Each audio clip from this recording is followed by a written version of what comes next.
Father, this banana is excessively large. I am unable to consume it. Greetings, I am. Sophia, at 2 years of age, I reside with. My father, I have been an orphan from childhood. My mother abandoned me because of a severe sickness, leaving my father and me to rely on one another subsequent. Childhood years elapsed in the affection and unwavering dedication of my father. My father William was both a father and a mother, attempting to atone for the deficiencies resulting from the absence of my maternal existence. This persisted in a tranquil and accustomed manner until one pivotal day that transformed all aspects of my life. The inception occurred when I turned 18, merely commencing university, that served as a significant turning point, signifying my maturation and venturing into the broader world. I retain a vivid recollection of the sensation of confusion during my initial departure. From my cherished residence I departed, from the safeguarding embrace of my father, to confront a new existence, replete with obstacles. I faced challenges as an ordinary girl at that moment, unaware of the intricacies of affection. My connections were characterized by purity and fullness of spirit, with an eagerness to explore and acquire knowledge. The innovations introduced by the university in the initial period were all novel, and it was exhilarating to forge friendships with numerous individuals from various backgrounds, recounting significant narratives and recollections amidst the bustle and clamor of the lecture hall and the dormitory. There were instances when I longed for home, exceedingly distressed whenever I contemplated my father. My heart was filled with incomprehensible yearning for his likeness, caring for me by narrating stories about my mother in tranquility during the nights. His eyes consistently appeared melancholic, yet brimming with depth. Affection persistently occupied my thoughts. All appeared to be proceeding seamlessly until that pivotal day. A day I could always remember. That was the pivotal event that transformed my life in a very different direction. While altering everything I understood, it was not merely a pivotal moment in adulthood, but furthermore a significant challenge. To my perception, I no longer felt like an innocent young woman who was solely acquainted with happiness and uncomplicated pleasures. On that day, I commenced my voyage of confrontation with intricate feelings and circumstances that I had never anticipated yet. Here I had created friends who had recently commenced their university studies, similar to men who, nevertheless, they differed from me. They were not uncomplicated girls like myself. They were aware of how to visit bars and engage in thrilling activities, the parties, and generally, they were aware of the social dynamics. We cohabited with both boys and girls in a compact dormitory accommodation within the educational institution, occupying a confined area, yet abundant in amusement and perpetuity. It was more tranquil. A sore housemates departed, everyone returned home to relish the summer vacation. An unusual sensation avoid the absence of humor. Nocturnal excursions or extended dark narratives enriched my understanding of how I was accustomed to that lifestyle. My journey commenced when I arrived home. As I had just entered the residence, I observed my father seated, his gaze fixed on the television screen, unable to recognize my return. Upon witnessing that scene, I felt a sense of mischief. I decided to gradually approach and intimidate him. Tome astonishment. I proceeded cautiously, step by step, endeavoring to minimize Noah's incrementally advancing towards him. When my hand was approximately near, I tapped my father's shoulder to startle him. He abruptly pivoted, seized my hand, and drew me into his embrace. "You're turned," without informing me, his voice resonated passionately. We both erupted, bursting into laughter. Surprise and joy perided the atmosphere. I gazed at him, pondering how he was aware of my presence, inquired directly of Dad. Ash was nearing, the mirror positioned parallel to me. It turned around and observed the cause. The mirror had mirrored my every action, informing him of my intentions. From the outset, I erupted in laughter, experiencing both mortification and amusement by this revelation. My father chuckled, in agreement, his eyes gleaming with warmth and affection, with which I had long been acquainted. Subsequent to conversing and sharing laughter for a period, I rose and informed Dad that I needed to retrieve my suitcase and return to my room. Requested, maintaining a soft grin, I proceeded to the luggage area. Observing his expression and experiencing the tranquility and warmth of the house is a structure that encompasses numerous elements, recollections, and the effect of affection that my father possessed. The afternoon air was tranquilly and not silent, filled with the presence of my father. That evening, my father and I were present dining amid the tranquil ambience tisai, commenced discussing the house, recalling the days that had elapsed during the previous academic year. We shared laughter and humor, collectively. At times he would exhibit Audrey's smile, while recounting stories, gazing at me with kind eyes. At that moment, I abruptly comprehended a fact. My father is now quite beautiful, but he is about 50 years old. He still preserves the physique of a youthful male, possibly due to his passion for physical activity and the arduous daily labor that assists him in sustaining it. He had robust musculature, while donning only a tank top, exposing his strength at that moment. I observed his muscles, beauty, and strength. With an unusual appearance, I gazed at him. Difficult to divert, and my train of thoughts abruptly transformed into disorder. My father's loud voice abruptly roused me from my contemplation. "What are you thinking?" I was taken aback. I offered a faint smile and shook my head, in negation indicating my disbelief. Father and son exchanged glances alternatively. The beaming father remarked that I had only attended school for a year. However, I had transformed abundantly. I nodded, smiled, and responded, "You are all mature."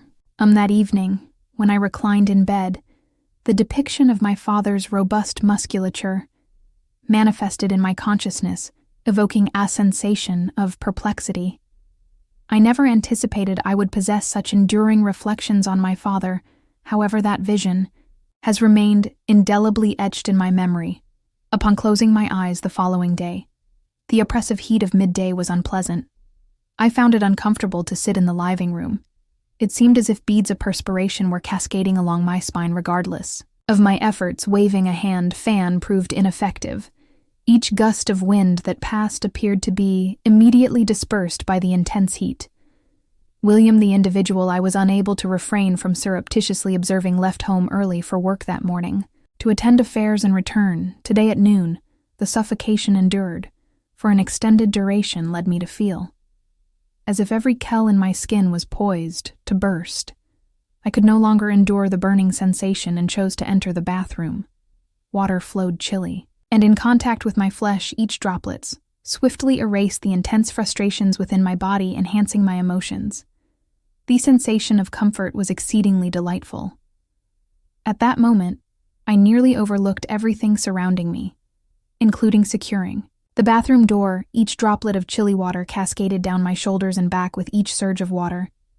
It appeared to tenderly soothe the intense heat in my heart, compelling me to close my eyes and permit relaxation to permeate. The expanse appeared to be occupied solely by the sound of flowing water and my consistent breathing as I breathed. My mind reverted to the instances I had surreptitiously observed, William watching him labor from the window with focused determination. Each motion was confident in his gaze concentrated subsequent to entry. Something within me had transformed at the university. My admiration for him diminished, progressively converting into a profound emotion that was difficult to identify. Thereafter, an unusual, strange feeling overcame me, prompting me to waken my awareness to the sensation that another stood observing with focused attention. I turned my head and became still when I locked eyes with William. He had returned at a certain moment. I was positioned at the door. His gaze remained directed at me through the opening of his eyes. I did not perceive the half-closed door. His face was immobilized in a blink, an inexpressible manifestation, a blend of astonishment and an element I could not articulate. My heart was racing. My chest was constricted and my legs were rigid and immobile. My breathing became altered and intermittent, uneasy. Quiet enveloped the environment, characterized solely by the sound of flowing water with each second, appearing to elongate the exterior. Felt infinite. At that instant, we both recognized that we had surpassed a specific threshold. The stillness was abruptly interrupted upon my speaking. My voice shook. "Father, You have returned." William was alarmed, as though he had just been roused from a dream. High's eyes glimmered with evident bewilderment. He blinked constantly, surveying the surroundings, as though seeking a justification for his presence. His grip on the strap of his backpack intensified, quivering subtly, in accordance with his rhythm Maya. "I apologize. I did not anticipate." His voice trailed off. His gaze was averted and his demeanor appeared despondent, although he was unable to conceal the redness on his cheeks. We both remained in that position, our cheeks touching the confined atmosphere surrounding us. The auditory sensation of water continued to flow, in a manner reminiscent of humor, telling us that we were positioned on the edge of something profound. I clenched my hands at the precipice of taboo, experiencing the chill of every droplet of liquid descending to the ground, endeavoring tostival. The nebulous sentiments agental breeze was rising through the partially ajar window, compelling me to tremble. This feeling was involuntary, and dual, humiliating and intolerable. Our gazes met once again, intersecting in a tacit manner. The confession was made. Then the individual turned and hastily retreated. The space reverted to the living room silence, although my heart continued to race, interspersed with bewilderment and disorder. After some time, I exited their stream room while enveloped in a towel. The water continued to glitter on my wet skin. The hazy steam in the chamber wafted, intermingling with the heated atmosphere of that oppressively hot afternoon. I entered the living room, my heart racing within my chest. I observed William seated there, his shirt adhering to his physique, saturated in glistening perspiration. His gaze intersected with mine for an instant, then I was swiftly evaded, as though gazing directly at me was no longer the naive girl I once was. I suddenly experienced an overwhelming sense of audacity. I smiled as I approached him, yuck stride, laden with longing, taking a seat immediately adjacent to him. The proximity between us was so close that his breath fanned against my skin. "Did you observe everything just now?" I expressed a wish with a faint smile, as if this was merely a trivial narrative. William's hardened brown eyes gleamed in the living room light, crimson resembling fire illuminating his face. He hesitated, appearing strained, timid and clumsy, endeavoring to articulate unsuccessfully. "Father, it is not him." He muttered, his hands gripping the front of his shirt, attempting to conceal the rising tension. Our gazes intersected once more, and I perceived the conflict. "Present the conflict between reason and emotion. Do not elude me," I asserted, gently, my gaze fixed upon his. The space between us seemed to last an extended duration. He was frozen, moistening his parched lips, preparing to speak, when an interruption occurred. We both recognized that the distinction between good and wrong had become indistinct. William inhaled deeply, his hands trembling slightly as they reclined upon mine. "This is unacceptable," he remarked, shrugging his shoulders. His speech was subdued, directed more towards himself than to me. Yet I did not permit him to cease. A peculiar, strong sensation permeated his eyes as he regarded me. With hesitation, however, there was no evident indication of rejection. It was inescapable. My hands were raised to signal William. I drew him nearer, placing a kiss upon the quivering lips of William. The surprise caused him to tense. But after an extended interval, I sensed his lips respond gently, yet fervently, or breathing intertwined, and I recognized that the imperceptible relationship between Ashad changed. William, now resolved, no longer hesitated, and enveloped me in his embrace, drawing me closer into his grasp with enough intensity that I could perceive his heartbeat resonating throughout the world. The exterior diminished, leaving only us in the experiences of the present. I perceived every throbbing heartbeat, each burst of tingling warmth as William passed his hands through my damp hair. "I should not have," I murmured. Once more, yet my tone was overwhelmed by emotion, and I did not respond. I merely gazed intently into his eyes, where the illumination of capitulation emerged. An instant later, we were both engaged in an extended, moory, ardent kiss, devoid of inhibitions, and the rationale was obliterated from that time onward. All constraints, The barriers between him and me were obliterated. We collided with one, another without any hesitation. As thought, the external world was absent thereafter. This persisted. In the ensuing days, the house transformed into a personal sanctuary where all apprehensions and hesitations vanished. Whenever he entered the room, the sensation of burning in my eyes accelerated my heartbeat. I distinctly perceived each swift inhalation, each forceful gesture he made as though he desired to inscribe his likeness upon. Meet first the sensation of apprehension, and dread of the possibility of being discovered persisted, although the fervor progressively alleviated all concerns we experienced. An intense passion with each encounter, which constituted an opportunity to engage in indivisible emotion. She had deeply induced me to forget all. Factors converging to elevate me to the pinnacle of an unprecedented delight, the house appeared to illuminate, no longer a tranquil location, but one that observed. The greatest ardent, fervent instances shared between us days elapsed each afternoon. When the soft sunlight permeated through, I waited at the window, awaiting his arrival home.